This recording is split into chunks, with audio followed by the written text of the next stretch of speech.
Hey everyone, welcome back to the channel. Today we're gonna get some love. Not that kind.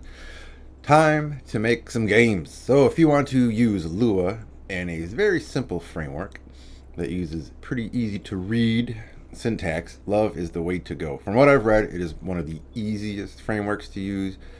So it's basically Love, Pygame, and you start working towards Coplay and Phaser. So we're going to try this one out a little bit and see what we can do with it. I'm going to get the 64-bit installer, going to download. We're going to double click it, click next. It's downloaded. So we are going to go over to our program files, find Love. Love.exe is the application. We're going to right click it, show more options to get the old school thing back here. We're going to create a shortcut. Yes, we want to put it on the desktop.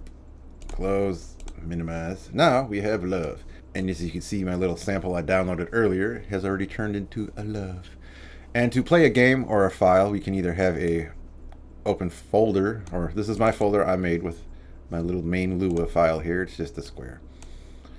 Put it in there, and we have a square. You can use the keys to move it around, and that is how easy it is to make a game. If you're interested in what that code looks like, let's go in here. We used love load. We put in our variables, x and a y, 100 or 100. We just have a little function saying, hey, draw a rectangle. It's a line, it's not solid.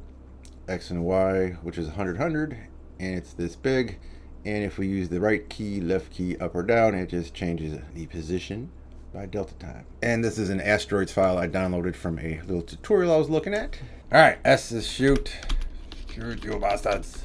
So if you want to try out the easy Love, download it.